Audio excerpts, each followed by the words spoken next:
What's up mga idol? Welcome back sa ating channel. For today's video, ang gawin naman natin ay yung cellphone na wala pong signal, no service problem po ito. Ang model po nito ay Redmi 8A. So ang problema nito mga idol, nabagsak. Ayan, kung napapansin nyo po, no service po ang nakalagay.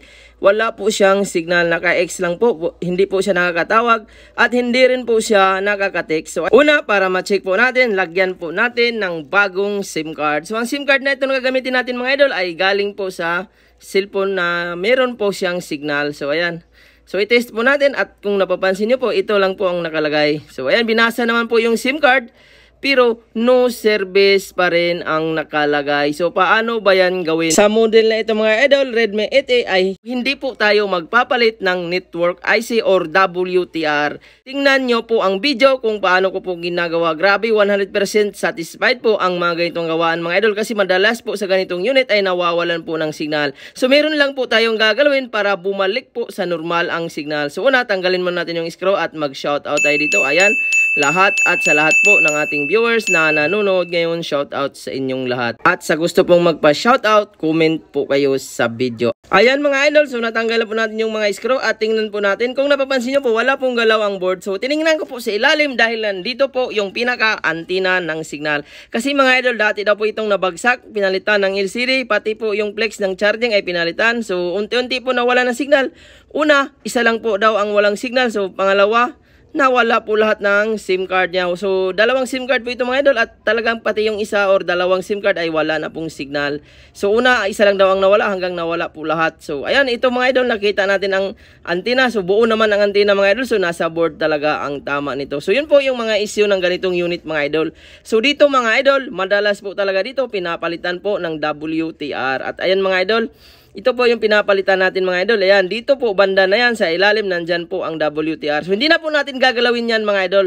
So nandyan po ang pinaka-connection ng signal. So dito po tayo gagalaw mga idol. So connected din po ito sa signal.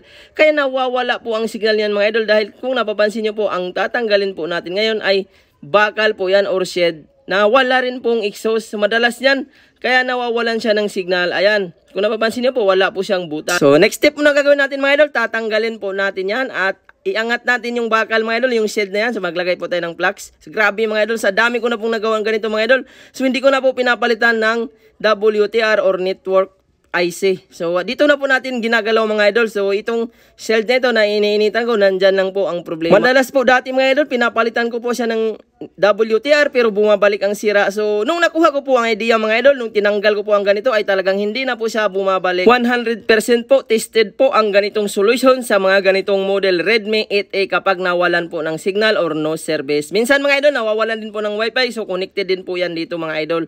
So ang gagawin nyo po, ayan, tatanggalin po natin mga lods. So grabe, marami na po akong nagawang ganito mga idol. So ayan, ito lang po ang ginagawa ko at wala po talagang bumabalik. Ayan, natanggal na po natin. Kung napapansin nyo po, wala talagang butas. Kagaya po ito ng mga Redmi 9, Redmi Note 9. So wala pong butas kaya minsan nabubutlop. So dito naman ang problema, nawawalan po ng signal. So ayan mga lods, linisan mo natin. So, dahil natanggal na po natin ang shield, so sobrang tigas po yung tanggalin. So ayan, kung napapansin nyo po mga idol, wala rin po siyang butas. Ayan. Kung napapansin nyo, yung mga gilid-gilid niya ay wala talagang exhaust. Kaya ang mangyayari dito, madalas na wala ng signal. So kung napapansin nyo mga idol, meron pong shed na maliit, meron po siyang butas, pero yung kabila na malaki, ayan, yung tinanggal natin ay wala po talagang butas. So ito lang po ang gagawin natin mga idol. So pwede natin tanggalin lang po yung pinakabakal at i-reheat natin yan, yung pinaka-pyesa na itim na mahaba. So yan lang mga idol.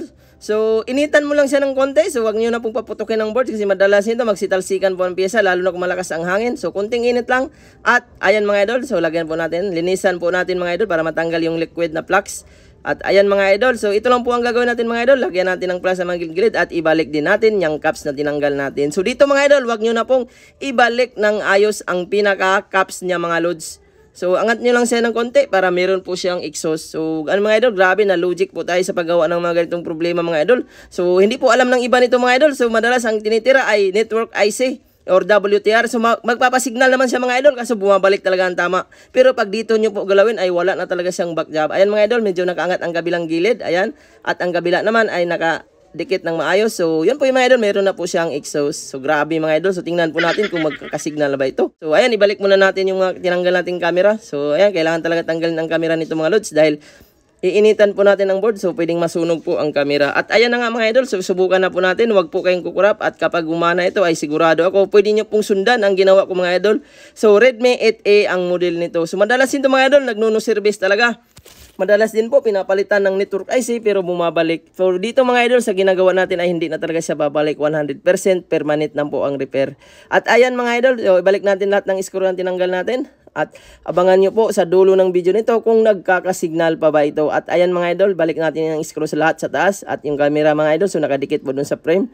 So tinanggal natin, baka mamaya hindi ma-shoot ng maayos at hindi po gagana ang camera sa harap. At ayan, so install na natin yan mga idol, yung housing, screw, lahat.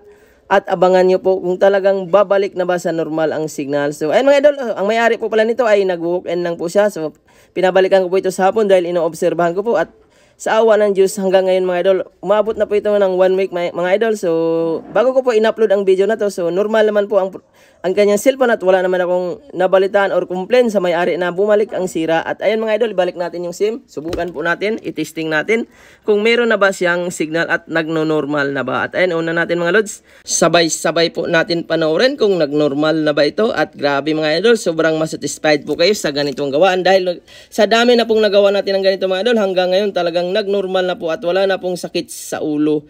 So mga idol, ayan, hintayin po natin na magbukas. At ayan na nga mga idol, so ayan, naglo-loading pa ang signal. Tingnan po natin kapag lumabas na po ang signal ay ibig sabihin normal na po yan. At ayan mga idol, lumabas na po ang 4G. So kanina ang nakikita natin ay no service at nag-i-X po yung signal niya. At ngayon ayan mga idol, meron na pong 4G. So naayos na po natin ang problema mga idol. At sana mga idol nakakuha kayo ng idea. So yun lang po ang galawin nyo mga idol. Huwag nyo na pong palitan ng WTR. At grabe masatisfied po kayo dito. Ang lalo na yung mga nagpapagawa. At hindi na talaga ito babalik pa. So ayun mga idol, so ganun lang kasimple ang ginawa natin at sana mga idols i-subscribe nyo po ang ating channel at huwag nyo pong kalimutan i-share ang ating video. At ayun mga idol, sobrang lakas na po ng signal, lagpas na po sa bubong. Ayan, kung napapansin nyo po mga idol, lumabas na rin po ang data, so ibig sabihin normal na po ito, wala na pong sakit sa ulo. So ayan mga lord, sana i-share nyo rin po ang video ito para magkaroon po ng idea ang iba kung paano ito ginagawa at i-subscribe nyo po ang ating channel or i-follow ang ating feeds para magkaroon po kayo ng idea sa mga susunod pa nating video. Ayan mga idol, normal charging, ang lakas po ng signal at hanggang dito lang po tayo. Merry Christmas and advance Happy New Year po sa inyong